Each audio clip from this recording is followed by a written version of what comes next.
Bonjour, je m'appelle Karen Perrault, je suis responsable formation et communication pour le groupe AVO Carbone. Je suis Betty Abidou, la fondatrice d'Innov Academy.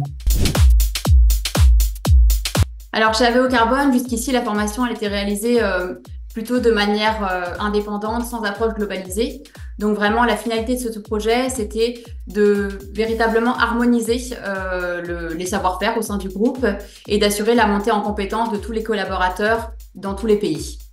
Donc pour ça, on a mis en place un plan d'action avec plusieurs objectifs. Donc tout d'abord, c'était d'augmenter la visibilité et le taux de connexion sur notre plateforme de formation, de proposer un contenu différenciant qui donne envie et qui sensibilise tous les collaborateurs, de sensibiliser bien sûr et de monter en compétences et enfin surtout de renforcer ce sentiment de cohésion et de sentiment d'appartenance à un groupe par des challenges individuels ou collectifs. On a décidé de co-construire ensemble un Monthly Challenge. Le Monthly Challenge, c'était quoi? C'était finalement de pouvoir créer un parcours de formation e-learning sur 24 jours qui était adapté à la fois aux jours en semaine et au week-end. On a identifié une thématique qui soit vraiment globale et qui puisse convenir à l'intégralité des collaborateurs. Et donc, la thématique sélectionnée était l'efficacité professionnelle. Néanmoins, chaque semaine, on a essayé de proposer une thématique vraiment spécifique.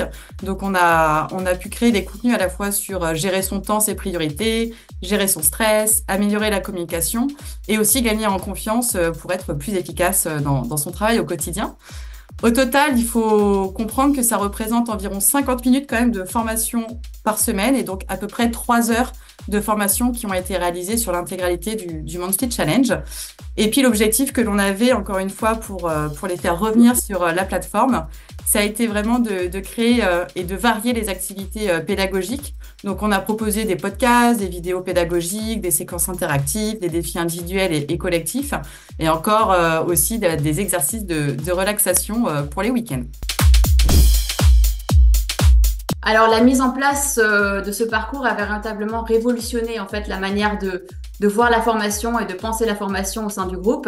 C'est vrai que l'objectif de ce projet il a été atteint, voire même dépassé, puisqu'on a eu plus de 84% de taux de connexion sur l'ensemble du Monthly Challenge et 100% de nos collaborateurs se sont connectés au moins une fois durant le mois.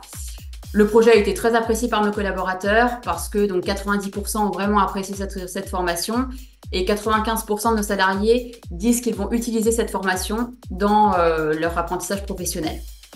Donc la réussite du Monthly Challenge, bien sûr, ça a été aussi un tremplin pour nous pour continuer sur des projets formation. Et depuis, on a mis en place d'autres projets tels qu'une plateforme de formation en langue, une newsletter thématique sur la formation et aussi des formations produites en interne.